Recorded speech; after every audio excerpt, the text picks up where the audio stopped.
Hello and welcome back. Hope everyone out there is having yourself a good day. I apologize for my absence. I've had a good bit of things going on recently, and I was also very sick for a couple days, which was halting the process of me making this video, unfortunately. Finally getting to it though, I'm going to be teaching you guys how to play Unfurling by Ben Howard. One of my favorite songs from Collections from the White. I love every song on the album. Yeah, this is an amazing song, and I'm really happy to be able to teach it to you guys. And hopefully this helps. It's a very, very simple song to play.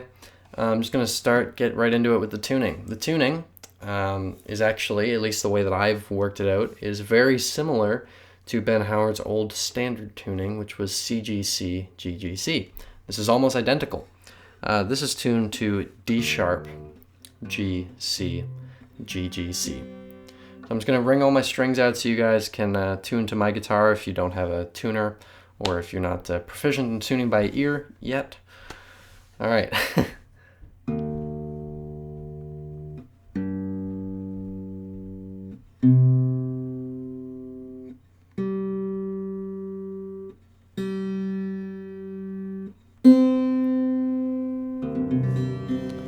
That second string could be tuned to something else. I didn't hear anything aside from a C and a G ringing out and high strings on the song.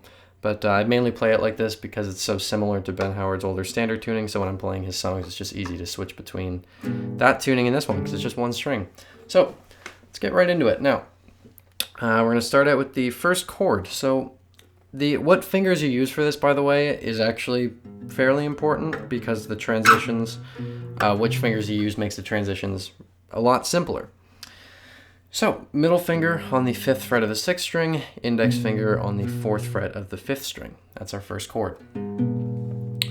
Now, in terms of the strumming, I will say I hate strumming patterns. I don't think that's a good way to learn music, but I am going to give you the strumming pattern because it is a very common one. It's very simple, and it's one that you should know, and especially if you're starting out with strumming, patterns are useful just to help get you going, but I don't recommend learning with strum patterns for a long-term thing. It's not good for development of your technique on the guitar, but I will give you this one.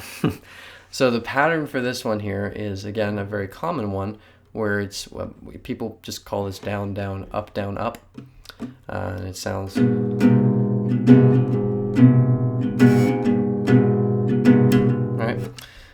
So we're, 2 strokes down, we're kind of doing a little pause. Now, I recommend keeping your hand moving with the rhythm in that pause because that will keep the rhythm in your hand. Obviously, that's a good thing to have. And then up, down, up. So, right? And sometimes I do the downstroke with my thumb on the bass string. You don't have to. So, for the strumming with this as well, we're really aiming at the low 2 strings. We're not worrying too much about any of the other strings for most of the chords. You can let the 4th string ring out, but really you don't want to let past that be ringing out through any of these chords, aside from one, which I'll point out in a moment. So yeah, really just focus on those low 2 strings for this.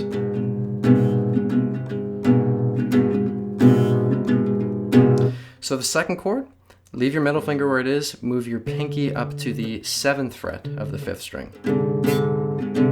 Same pattern. The pattern never changes for this whole song. And we're playing each of these once. All right? Move your middle finger up 1 fret. Okay, so all together we have. And then drop your index finger onto the 5th fret of the 5th string. Remove your pinky. So all together.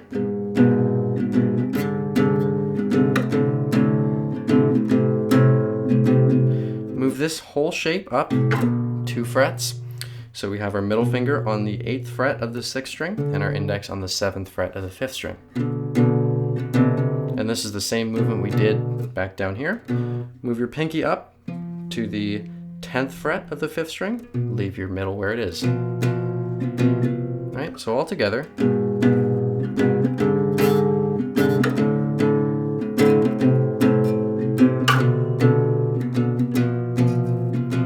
And this is where dissonance is a lovely musical tool. It's when you get the resolution. So move your middle finger up 1 fret to the 9th fret and remove your pinky. Add your ring finger onto the 9th fret of the 5th and 6th string, respectively. Now that one we're playing twice. So all together we have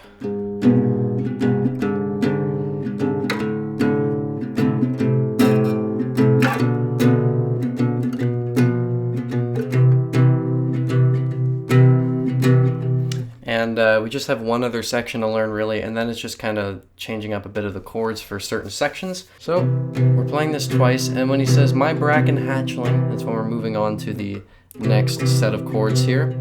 So move this whole shape down to the 2nd fret, so on the 6th and 5th string. And then once we've looped that 4 times, we're going to move our middle finger up to the 6th fret of the 6th string, drop our index down into the 5th fret of the 5th string. So that's for the section where it's, my bracken hatchling, kite that was yellow, swung with the stars. We're playing each of these 4 times. My bracken hatchling, do you remember me? Now, for this shape down on the 2nd fret here, this is the only chord where we're going to let those high strings ring out a bit. We're not emphasizing them. I'm kind of just like grazing them on the upstrokes.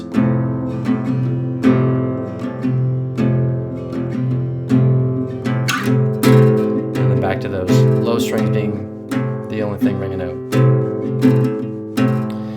All right, so in terms of where you play which set of chords, if you're either, playing these for 1 set each, and then that last one for 2, or if you're playing each of these for 4.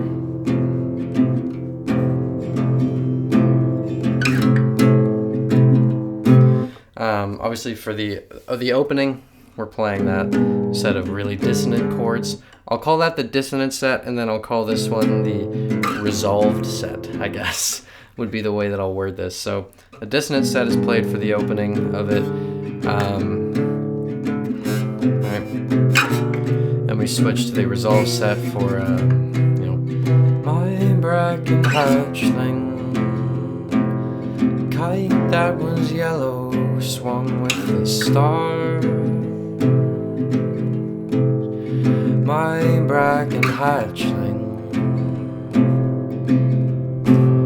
do you remember me?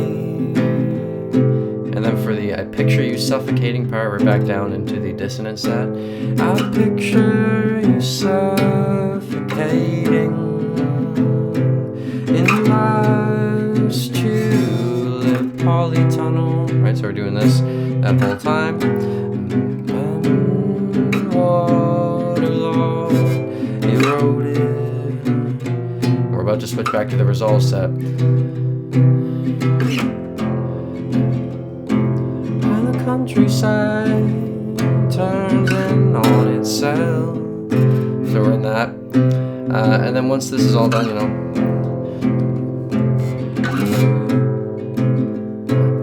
do you remember me? Back right into the dissonant set after that countryside section, which is such a lovely moment in that song, by the way. I love that so much.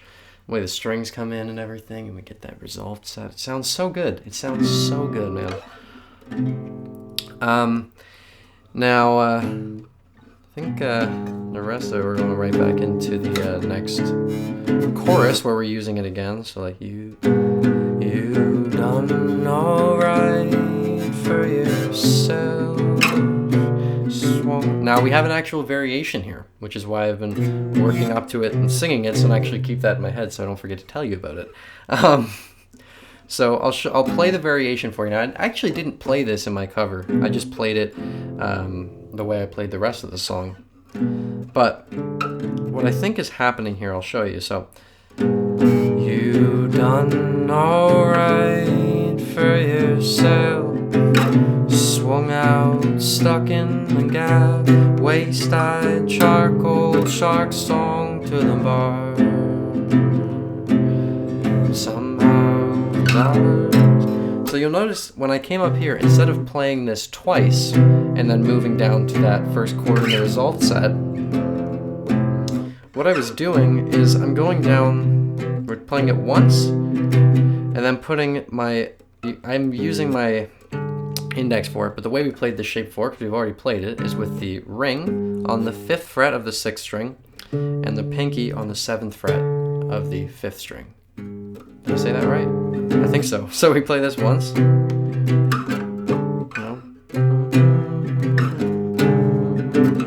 then down to there. So that's just for the last chorus. Now, I think there's only one other variation I have to teach you here. We're coming from that chorus. Alright for yourself. Swung out, stuck in the gap. Waist high, charcoal, shark song to the bar. Sorry about that. Somehow it's out.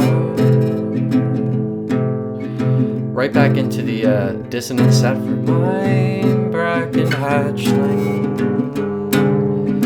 And we run through that the whole time back with when it goes. Do you remember me, my bracken hatchling? So that's the next variation. So we're up here twice, just as usual, and then my bracken hatchling. We're moving down to the 2nd chord in that resolved set. So that's the 6th and 5th string on the 6th and 5th fret. And I believe we're playing it 4 times. My bracken hatchling, my bracken hatchling. And then when we say me, we're moving right back up to that last chord in the dissonant set, which is not a dissonant chord, but it's okay. I'm playing that 4 times, and we're moving down to that 2nd fret. And I will finish my drink, and on the night walk home, stargazing. And we end on that last chord in the resolved set. Now I believe that I have given you all the information about this song that I have. It's actually really fun to just play like that. You get some nice spider walking technique with it. It's a good little thing to practice. Just right. Oh, I get so easily distracted. I'm sorry. Quick tip: if you want to, I'll show you here.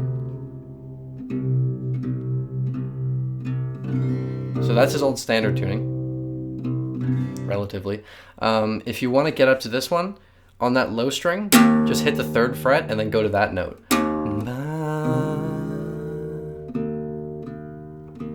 And then it's the 4th fret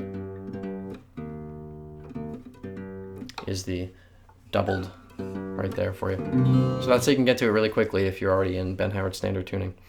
Yeah, so I think that's it. I hope. I really appreciate you guys sticking around while I was absent for a little longer than I like to be. And I appreciate you guys supporting the videos. You guys are all the best. And yeah, thank you so much for watching. And I hope to see you in the next one. Have a good one.